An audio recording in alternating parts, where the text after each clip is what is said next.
President Monson once said, Le président Monson a dit un jour, « Je vais vous proposer une formule simple grâce à laquelle vous pourrez évaluer les choix que vous avez à faire. Elle est facile à retenir. Vous ne pouvez pas avoir raison en faisant le mal. Vous ne pouvez pas vous tromper en faisant le bien. » La formule du président Monson est simple et directe. Elle fonctionne de la même façon que le liaona donné à Aléi. Si nous faisons preuve de foi et sommes diligents à obéir au commandement du Seigneur, nous trouverons facilement la bonne direction à suivre, particulièrement lorsque nous devons faire des choix quotidiens. L'apôtre Paul nous parle de l'importance de semer dans l'esprit et de veiller à ne pas semer dans la chair. Il a dit, « Ne vous y trompez pas, on ne se moque pas de Dieu. Ce qu'un homme aura semé, il le moissonnera aussi. Celui qui sème pour sa chair moissonnera de la chair la corruption. Mais celui qui sème pour l'esprit moissonnera de l'esprit la vie éternelle. Ne nous laissons pas de faire le bien, car nous moissonnerons au temps convenable si nous ne nous relâchons pas. » Semer dans l'esprit signifie que toutes nos pensées, toutes nos paroles et toutes nos actions doivent nous élever au niveau de la divinité de nos parents célestes. Cependant, les Écritures disent de la chair quelle est la nature physique ou charnelle de l'homme naturel qui fait que nous sommes influencés par nos passions, nos désirs, nos appétits et nos motivations charnelles, au lieu de rechercher l'inspiration du Saint-Esprit. Si nous n'y prenons pas garde, ces influences ainsi que la pression du mal dans le monde peuvent nous inciter à adopter une attitude vulgaire et dissipée qui peut devenir un trait de notre personnalité.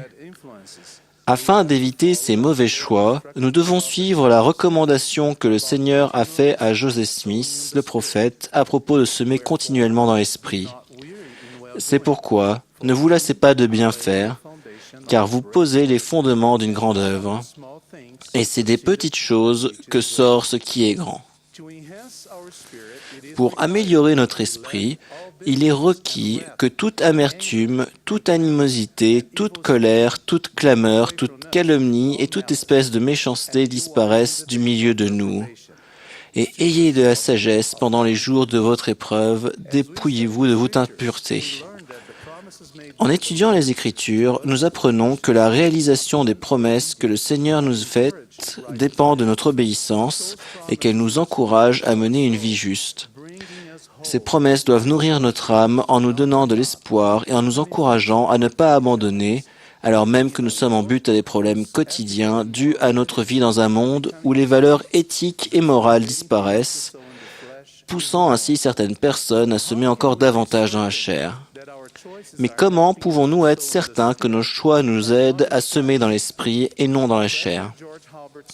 George Albert Smith a dit un jour, « Il y a une ligne de démarcation bien définie entre le territoire du Seigneur et le territoire du diable. Si vous restez dans le camp du Seigneur, vous serez sous son influence et vous n'aurez pas le désir de faire le mal.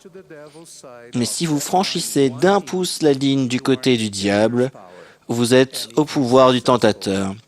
Et s'il réussit, vous ne pourrez pas même raisonner correctement parce que vous aurez perdu l'Esprit du Seigneur. Par conséquent, la question que nous devons nous poser quotidiennement doit être « Mes actions me placent-elles sur le territoire du Seigneur ou sur celui de l'ennemi ?» Le prophète Mormon a alerté son peuple concernant l'importance de savoir distinguer le bien du mal. C'est pourquoi tout ce qui est bien vient de Dieu et ce qui est mal vient du diable, car le diable est ennemi de Dieu et le combat continuellement et invite et incite continuellement à pécher et à faire ce qui est mal. Mais voici, ce qui est de Dieu invite et incite continuellement à faire ce qui est bien. La lumière du Christ et la compagnie du Saint-Esprit doivent nous aider à déterminer si notre façon de vivre nous situe sur le territoire du Seigneur ou non. Si notre attitude est bonne, elle est inspirée de Dieu, car tout ce qui est bon vient de Dieu. Par contre, si elle est mauvaise, c'est l'ennemi qui nous influence parce qu'il persuade les hommes de faire le mal. Les Africains m'ont touché par leur volonté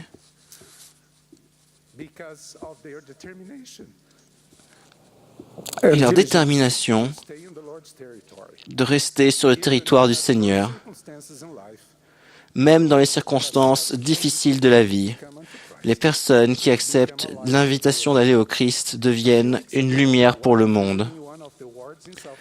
Il y a quelques semaines, alors que je rendais visite à l'une des paroisses d'Afrique du Sud, j'ai eu l'honneur d'accompagner 2 jeunes prêtres, leur évêque et leur président de pieux, lors d'une visite à des jeunes gens non pratiquants de leur collège. Et j'ai été très impressionné du courage et de l'humilité dont ces 2 prêtres ont fait preuve quand ils ont invité les 2 jeunes gens non pratiquants à revenir à l'église. Pendant qu'ils leur parlaient, j'ai remarqué que leur visage reflétait la lumière du Sauveur et qu'en même temps, elle rayonnait sur toutes les personnes qui les entouraient. Ils accomplissaient leur devoir d'aller au secours des faibles, de fortifier les mains languissantes et d'affermir les genoux qui chancellent. L'attitude de ces 2 prêtres les situait sur le territoire du Seigneur, et quand ils invitaient les autres à faire la même chose, ils étaient les instruments entre ses mains. Dans Doctrine et Alliance 20, verset 37, le Seigneur nous enseigne ce que signifie semer dans l'esprit et ce qui nous situe vraiment sur le territoire du Seigneur.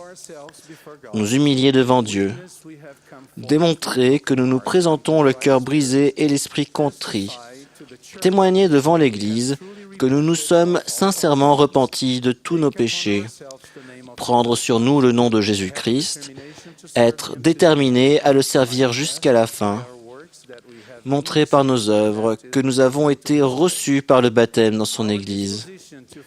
Notre désir de respecter ses alliances nous prépare à vivre en la présence de Dieu en tant qu'être exalté. Le souvenir de ces alliances doit guider notre comportement envers notre famille, nos interactions avec d'autres personnes et particulièrement nos relations avec le Sauveur. Jésus-Christ a donné le modèle parfait de comportement sur lequel nous pouvons calquer notre attitude pour pouvoir respecter ces alliances sacrées. Le Sauveur a chassé de sa vie toute influence pouvant le détourner de sa mission divine, particulièrement quand l'ennemi ou les disciples de celui-ci l'ont tenté pendant son ministère terrestre. Bien qu'il n'ait jamais péché, il avait le cœur brisé et l'esprit contrit, rempli d'amour pour notre Père céleste et pour tous les hommes. Il s'humiliait devant notre Père céleste, soumettant sa volonté pour accomplir ce que le Père avait exigé de lui en toutes choses jusqu'à la fin. Même à ce moment de douleur physique et spirituelle extrême, alors qu'il portait sur ses épaules le fardeau des péchés de toute l'humanité et que du sang perlait par ses pores, il dit à son Père, « Toutefois, non pas ce que je veux, mais ce que tu veux. » Je prie, mes frères et sœurs, pour que lorsque nous pensons à nos alliances, nous restions fermes contre les traits enflammés de l'adversaire, que nous suivions l'exemple du Sauveur afin de semer dans l'esprit et rester sur le territoire du Seigneur. N'oublions pas la formule du président Manson. Vous ne pouvez pas avoir raison en faisant le mal. Vous ne pouvez pas vous tromper en faisant le bien. Au nom de Jésus-Christ, Amen.